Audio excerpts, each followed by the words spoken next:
But it's the fact that he lost 3 in a row and he got finished in all of them. He lost to some of the best people in recent history in 2 weight classes, and he didn't even. It made no sense to be a heavyweight. Yeah, that was questionable right there. Then against Fabricio. But if you take a heavyweight fight, you need to pick somebody who's, I don't know, not the former champion. I tell you one thing, I made some money that night. Yeah, we both did.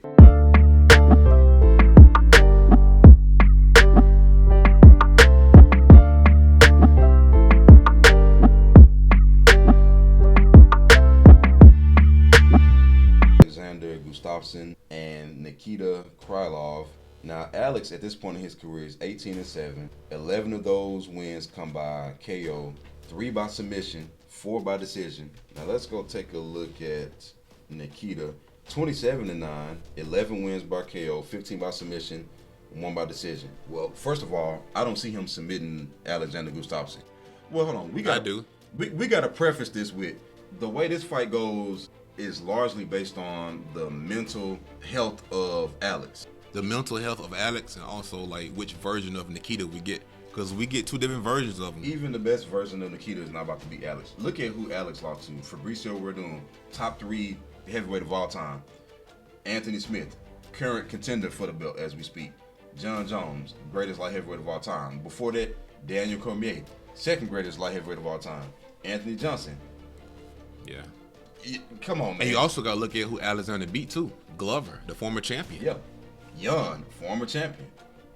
So, Mauricio, former champion.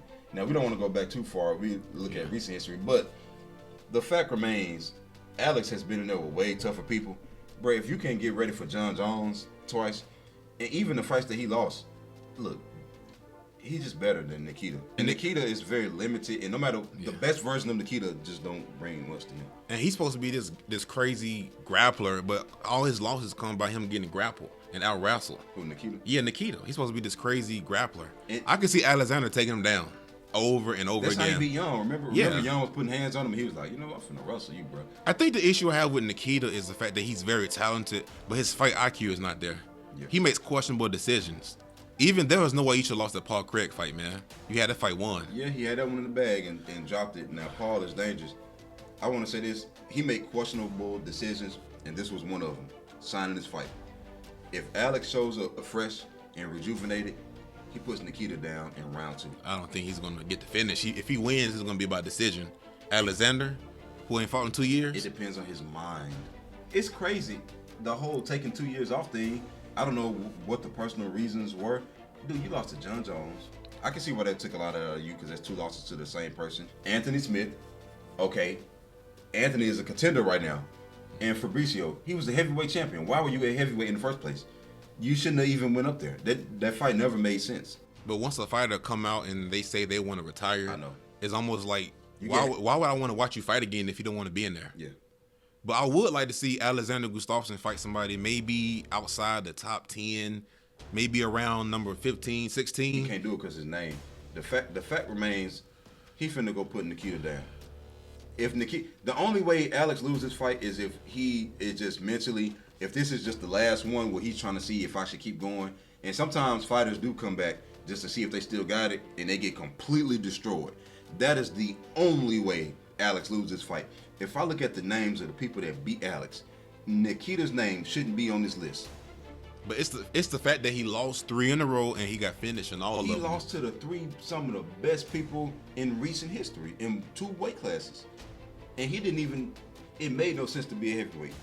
Yeah, that was questionable right there. Then against Fabricio. But if you take a heavyweight fight, you need to pick somebody who's, I don't know, not the former champion. I tell you one thing, I made some money that night. Yeah, we both did. So imagine how that can affect you psychologically when you said you was going to retire, and then you lost to John Jones when a lot of people thought that you won, and on top of that, you got finished 3 fights in a row. But you got finished. But look at who you got beat by. I cannot stress the quality. But we still talking about Alexander Gustafsson, his mindset. We talking about his mindset though. But look, that's why they gave him Nikita. They gave him somebody he can go in there and do whatever he wants to against. I know. I think so too, man. So, look, if Nikita improve his IQ and make better decisions, then I would actually. If he decides to make smarter decisions inside the octagon, a lot of people will actually give him a chance against these bigger fighters. But I think Alexander's gonna win a decision.